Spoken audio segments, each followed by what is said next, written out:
ശ്രീ ഗുരുഭ്യോ നമ. ഹരി ഓം.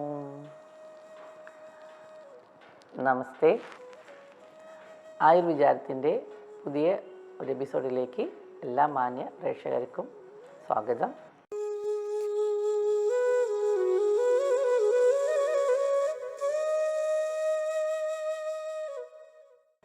ഞാൻ ഡോക്ടർ പ്രിയ സജീഷ് കുമാർ. ഇന്ന് നമ്മൾ സംസാരിക്കാൻ പോകുന്ന വിഷയം പ്രമേഹ രോഗത്തെക്കുറിച്ചാണ്. ഇന്ന് നമ്മൾ സാധാരണമായി കണ്ടുവരുന്ന പ്രമേഹം നമ്മുടെ ഒരു ജീവിതശൈലി രോഗമായി മാറിയിരിക്കുകയാണ്. ഇന്ന് കഴിക്കുന്ന ആഹാരങ്ങൾ, നമ്മളുടെ വിഹാരങ്ങൾ തന്നെയാണ് ഇത്രയധികം ഈ രോഗം കൂടുവാനായി കാരണമായിരിക്കുന്നത്. നമുക്ക് കണ്ടാൽ അറിയാം, ഇന്ന് നമ്മളുടെ ആഹാരത്തിൽ മധുരപദാർത്ഥങ്ങൾ, എണ്ണമയം കൂടുതലുള്ളത്, മേധസ് കൂട്ടുന്ന ആഹാരം ഇതെല്ലാം വളരെ കൂടിയിരിക്കുകയാണ്. ആഹാരത്തിൻ്റെ അളവ് കൂടിയിരിക്കുകയാണ്. ആഹാരം കഴിക്കുന്ന നമ്മൾ പണ്ട് 2-3 നേരമാണ് ആഹാരം കഴിച്ചിരുന്നെങ്കിൽ ഇന്ന് ഒരു ദിവസം 4-5 നേരമൊക്കെ പലരും ആഹാരം കഴിക്കുന്നുണ്ട്. ഒരു ആഹാരം കഴിച്ച് ദഹിക്കുന്നതിന് മുമ്പ് തന്നെ അടുത്ത ആഹാര പദാർത്ഥം കഴിക്കുന്ന രീതി ഇന്ന് സർവ്വസാധാരണമാണ്. കൂടാതെ പലതരം വിരുദ്ധമായിട്ടുള്ള ആഹാരങ്ങൾ ഇന്ന് നമ്മൾ കഴിക്കുന്നുണ്ട്. ഇത് കൂടാതെ നമ്മളുടെ ഈ ആഹരിക്കുന്നതിനനുസരിച്ച് നമ്മൾ അധ്വാനിക്കുന്നുണ്ടോ എന്ന് ചോദിച്ചാൽ തീർച്ചയായിട്ട് ഇല്ല. ദേഹാധ്വാനം വളരെ കുറഞ്ഞിരിക്കുന്നു. കൂടാതെ ബോധപൂർവമുള്ള എക്സസൈസും ചെയ്യാൻ പലർക്കും മടിയാണ്. അമിതമായ ഉറക്കം, നമ്മുടെ കംഫർട്ട് സോൺ കൂടിയത് കൊണ്ടുള്ള പ്രശ്നങ്ങൾ, ഇതെല്ലാം ആണ് ഇന്ന് നമ്മൾ ഡയബറ്റീസ് ഒരു സാധാരണ രോഗമായിട്ട് മാറാനുള്ള കാരണം. ആയുർവേദത്തിൽ പ്രമേഹത്തെ മഹാരോഗത്തിൻ്റെ ഗണത്തിൽ ഉൾപ്പെടുത്തിയിരിക്കുന്നു. പ്രമേഹം വന്നു കഴിഞ്ഞാൽ അത് വ്യക്തീഭവിച്ച് കുറച്ച് പഴക്കമെത്തിക്കഴിഞ്ഞാൽ പൂർണ്ണമായിട്ടും മാറ്റാൻ പറ്റുന്നതല്ല. പക്ഷേ ഇത് തന്നെ ഇതിൻ്റെ പൂർവ്വരൂപാവസ്ഥയിൽ നമുക്ക്, അല്ലെങ്കിൽ തുടക്കം അധികം പഴക്കമെത്താത്തൊരവസ്ഥയിൽ ഈ രോഗത്തെ പൂർണ്ണമായിട്ടും നമുക്ക് ചികിത്സിച്ച് ഭേദമാക്കാൻ കഴിയുമെന്ന് ആയുർവേദം പറയുന്നു. നമ്മുടെ അനുഭവം അതുതന്നെയാണ്. ആയുർവേദത്തിൽ പ്രമേഹം 20 തരത്തിലാണ് പറഞ്ഞിരിക്കുന്നത്. അതിൽ 10 കഫജ പ്രമേഹവും 6 പൈത്തികമായിട്ടുള്ള പ്രമേഹവും 4 വാതികമായിട്ടുള്ള മേഹവുമാണ്. ഇതിൽ ആദ്യത്തെ 10 മേഹങ്ങൾ നമുക്ക് പൂർണ്ണമായിട്ടും ചികിത്സിച്ച് മാറ്റാൻ കഴിയും. എങ്ങനെയാണെന്ന് ചോദിച്ചാൽ, നമ്മൾ പ്രമേഹത്തിനെ കുറിച്ച് മനസ്സിലാക്കുമ്പോൾ ടൈപ്പ് 2 ഡയബറ്റീസ് ലിവറിൻ്റെ ഡിസ്ഫങ്ഷൻ കൊണ്ട് വരുന്നതാണ്. ഇത് ഇൻസുലിൻ റെസിസ്റ്റിവിറ്റി കാരണമാവുകയും പിന്നീട് ഡയബറ്റീസ് എന്ന അവസ്ഥയിലേക്ക് മാറുകയും ചെയ്യുന്നു. അപ്പോൾ ഈ ലിവറിൻ്റെ ഫങ്ഷനെ നമുക്ക് കുറച്ചും കൂടി എൻഹാൻസ് ചെയ്യാൻ പറ്റിയാൽ, ഇത് റിവേഴ്സ് ചെയ്യാൻ പറ്റിയാൽ ഈ അവസ്ഥയിൽ നമുക്ക് പൂർണ്ണമായി സൗഖ്യം നൽകാൻ കഴിയും. ഇതിനോടൊപ്പം തന്നെ രോഗി തൻ്റെ ആഹാരങ്ങളും വിഹാരങ്ങളും ഒരു റുട്ടീനിലേക്ക് കൊണ്ടുവന്നാൽ തീർച്ചയായിട്ടും ഈ രോഗത്തിനെ കൺട്രോൾ ചെയ്യാൻ പറ്റും.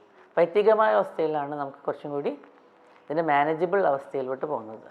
അവിടെ എന്തെങ്കിലും ഒരു ഔഷധം എടുത്തേ തീരൂ. അവിടെയും നമുക്ക് നമ്മുടെ ആഹാരവിഹാരങ്ങളിലൊരു ചിട്ട ആവശ്യമാണ്. വാർദ്ധക്യമായ അവസ്ഥയിൽ പ്രമേഹം എത്തുമ്പോൾ അവിടെ നമ്മുടെ കിഡ്നിയുടെ ഡിസ്ഫങ്ഷനും യൂറിനിലെ ബ്ലഡും ഒക്കെ കാണുന്ന അവസ്ഥയിലേക്ക് മാറും. അത് അസാധ്യമായൊരവസ്ഥയാണ്. എന്നാലും നമുക്ക് അതിനെ മാനേജ് ചെയ്യാം. മാറ്റും എന്ന് ആരും തന്നെ അത് അവകാശപ്പെടുന്നില്ല.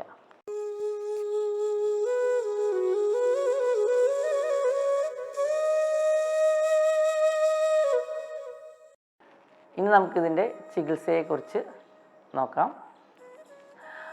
ഔഷധങ്ങൾക്കൊപ്പം തന്നെ ആഹാരവിഹാരങ്ങൾക്ക് വളരെ പ്രാധാന്യം നൽകേണ്ടതാണ്.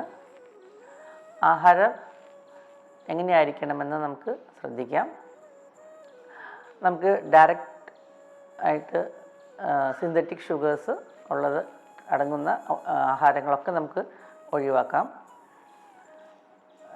പഞ്ചസാര, പിന്നെ ബേക്കറി ഐറ്റംസ്, ഇതൊക്കെ കേക്ക്, പേസ്ട്രീസ്, ഇതെല്ലാം ഇതിൽ ഉൾപ്പെടുന്നു.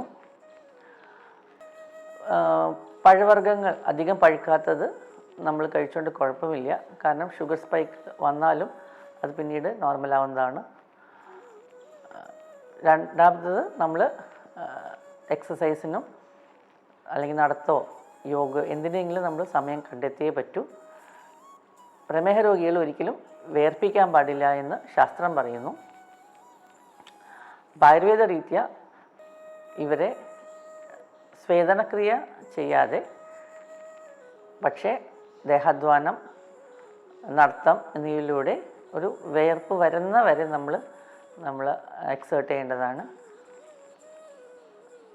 നമ്മളുടെ അത്രയും മണിക്കൂർ അല്ലെങ്കിൽ ഒരു ദിവസത്തിൽ കുറച്ച് സമയം നമ്മൾ ഇതിനു വേണ്ടി മാറ്റിവെക്കേണ്ടതാണ്. ഇത് രണ്ടും ചെയ്തു കഴിഞ്ഞാൽ നമുക്ക് ഈ ഷുഗർ ലെവൽ കൺട്രോൾ ചെയ്യാൻ പറ്റും.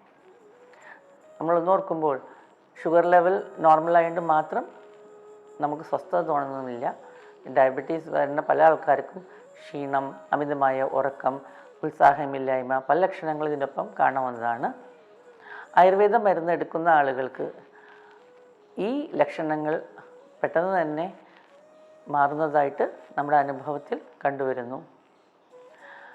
ഒരുപാട് ഔഷധങ്ങൾ ആയുർവേദം പ്രതിപാദിക്കുന്നുണ്ടെങ്കിലും നമ്മൾ ഒരു പ്രത്യേക യോഗം പരീക്ഷിച്ച് നോക്കിയിട്ടുണ്ട്. മേഹഭേദി എന്ന പേരിലാണ് നമ്മളുടെ ഒരു 3000-ഓളം രോഗികളിൽ നമ്മളിത് കൊടുത്തിട്ടുണ്ട്. ഈ കഫജമായ പ്രമേഹം നമുക്ക് പൂർണ്ണമായിട്ടും മാറിയിട്ട് ഉള്ളതായിട്ടാണ് നമ്മുടെ അനുഭവം. വൈദികമായ പ്രമേഹമുള്ളവർക്ക് മാത്രമേ കുറച്ച് നാൾ കൂടുതൽ ഈ ഔഷധം ഉപയോഗിക്കേണ്ട ആവശ്യം വന്നിട്ടുള്ളൂ. എന്നാലും അത് മാനേജബിളാണ്. ഇത് പൂർണ്ണമായിട്ടൊരു ഹെർബൽ മെഡിസിനാണ്. ഇതിൽ തന്നെ മിനറൽ ഡ്രഗ്സും ആഡ് ചെയ്തിട്ടില്ല. അതുകൊണ്ട് തന്നെ ധൈര്യമായിട്ടിത് കഴിക്കാവുന്നതാണ്. പ്രമേഹ രോഗം വന്നു കഴിഞ്ഞാൽ നമ്മൾ ശ്രദ്ധിക്കേണ്ട പല കാര്യങ്ങളും ഉണ്ട്. നമ്മുടെ ശരീരത്തിലെ ജനറൽ ഹെൽത്ത് കുറയുന്ന കാരണം പഞ്ചകർമ്മ ചികിത്സ ഇവിടെ വളരെ ഉപകാരപ്പെടും.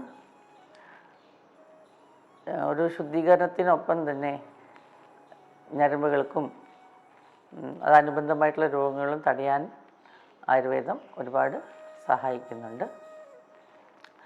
പിന്നെ മേഹഭേദിനെ കുറിച്ച് പറയുകയാണെങ്കിൽ ഇത് തികച്ചും ഒരു ഫലപ്രദമായിട്ടുള്ളൊരു ഔഷധമായിട്ടാണ് നമ്മുടെ അനുഭവം.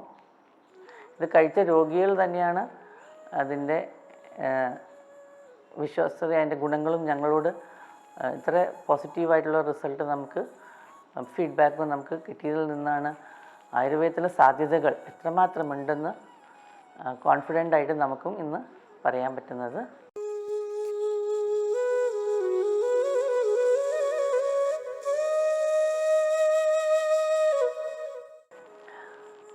മറ്റൊരു ടോപ്പിക്കുമായി അടുത്ത എപ്പിസോഡിൽ നമുക്ക് വീണ്ടും കാണാം. എല്ലാവർക്കും ആയുരാരോഗ്യ സൗഖ്യങ്ങൾ നേരുന്നു. നന്ദി, നമസ്കാരം.